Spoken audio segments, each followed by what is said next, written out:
जिस व्यक्ति के नाम से पूरी कल्टीवेशन वर्ल्ड कांपती थी, जिसकी शक्ति के सामने बड़े बड़े योद्धा भी हार मान लेते थे, वही महान डेमोनिक एम्परर आज एक कमजोर शरीर में जाग चुका था। लेकिन किसी को नहीं पता था कि इस कमजोर शरीर के अंदर वही पुरानी आत्मा छिपी हुई है। और जब यह डेविल दोबारा अपनी ताकत हासिल करेगा, तो पूरी दुनिया को उसकी वापसी की कीमत चुकानी पड़ेगी। कहानी की शुरुआत होती है एक ऐसे समय से जब कल्टीवेशन की दुनिया में ताकत ही सब कुछ थी, जहां कमजोर लोगों के लिए कोई जगह नहीं थी और जो सबसे शक्तिशाली होता था वही पूरी दुनिया पर राज करता था। इसी दुनिया में एक नाम ऐसा था जिसे सुनकर बड़े बड़े योद्धाओं के चेहरे बदल जाते थे। वह था डेमोनिक एम्परर जू यीफान। जू यीफान कोई साधारण कल्टीवेटर नहीं था। उसने अपनी ताकत, बुद्धि और खतरनाक टेक्निक्स के दम पर एक ऐसा मुकाम हासिल किया था जहां पहुंचना हजारों लोगों का सपना होता है। लेकिन उसकी बढ़ती हुई शक्ति ने कई दुश्मन पैदा कर दिए। क्योंकि जब कोई इंसान बहुत ऊपर पहुंच जाता है, तो कुछ लोग उसे गिराने के लिए पूरी दुनिया भी उसके खिलाफ कर देते हैं। और जू यीफान के साथ भी कुछ ऐसा ही हुआ। एक दिन उसके सबसे करीबी लोगों ने ही उसके खिलाफ साजिश रच दी।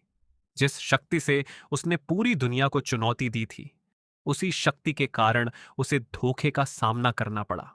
लेकिन मरने से पहले भी जू यीफान ने हार नहीं मानी, क्योंकि एक सच्चा सम्राट अंत तक सम्राट ही रहता है। और फिर एक अनोखी घटना होती है। उसकी आत्मा एक नए शरीर में पहुंच जाती है। जब जू यीफान अपनी आंखें खोलता है, तो सबसे पहले उसे एहसास होता है कि कुछ बदल चुका है। उसका शरीर पहले जैसा शक्तिशाली नहीं था। उसकी पुरानी कल्टीवेशन पूरी तरह गायब हो चुकी थी। वह अपने हाथों को देखता है। कमजोर शरीर, कम ऊर्जा, लेकिन अंदर वही पुराना दिमाग। कुछ पल के लिए वह स्थिति को समझने की कोशिश करता है। आखिर एक महान डेमोनिक एम्परर इतनी आसानी से एक कमजोर शरीर में कैसे पहुंच गया? लेकिन जल्द ही उसे समझ आने लगता है, यह अंत नहीं है, यह एक नई शुरुआत है। जू यीफान के चेहरे पर हल्की मुस्कान आती है, क्योंकि वह जानता था शक्ति दोबारा हासिल की जा सकती है, लेकिन अनुभव और दिमाग किसी से छीना नहीं जा सकता। वह इस नए शरीर की यादों को समझने लगता है। उसे पता चलता है कि यह शरीर एक ऐसे परिवार से जुड़ा है जो कई परेशानियों में फंसा हुआ है। लेकिन जो यीफान के लिए सबसे बड़ी बात यह थी कि अब उसे दोबारा शुरुआत करने का मौका मिला था। वह अपनी पुरानी नॉलेज का इस्तेमाल करता है, क्योंकि एक बार डिमोनिक एम्परर बन चुका इंसान साधारण कल्टीवेटर की तरह आगे नहीं बढ़ता। वह अपने आसपास की स्पिरिचुअल एनर्जी को महसूस करता है और धीरे धीरे अपनी नई शक्ति को जगाने की कोशिश करता है। लेकिन तभी उसके सामने एक खतरनाक स्थिति सामने आती है। कुछ लोग जंगल में दिखाई देते हैं। उनके इरादे साफ थे। वे किसी की तलाश में थे और उनके निशाने पर था लुओ परिवार। दूसरी तरफ लुओ परिवार के लोग दुश्मनों से घिरे हुए थे।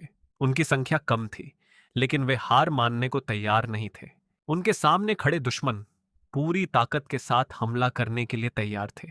हर तरफ तनाव बढ़ता जा रहा था। जू यीफान दूर से यह सब देख रहा था। उसके लिए यह सिर्फ एक लड़ाई थी, लेकिन जैसे जैसे वह इस स्थिति को समझता है, उसे महसूस होता है कि इस शरीर के पुराने जीवन का इन लोगों से कोई संबंध जरूर है। वह सोचता है, क्या यह सिर्फ एक संयोग है या फिर किस्मत उसे जानबूझकर यहां लेकर आई है? लेकिन इससे पहले कि वह कोई फैसला लेता, उसके अंदर की शक्ति प्रतिक्रिया देने लगती है। एक डीमोनिक एम्परर के रूप में वह जानता था कि अभी उसकी ताकत पहले जैसी नहीं है, लेकिन वह यह भी जानता था कि शुरुआत करने के लिए ज्यादा शक्ति की जरूरत नहीं होती। जरूरत होती है सही मौके की।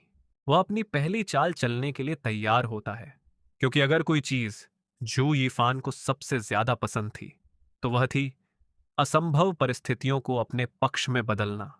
अब एक कमजोर शरीर के अंदर छिपा यह पुराना डेविल एक बार फिर अपनी कहानी शुरू करने वाला था। लेकिन इस बार उसके दुश्मन नहीं जानते थे कि सामने कौन खड़ा है।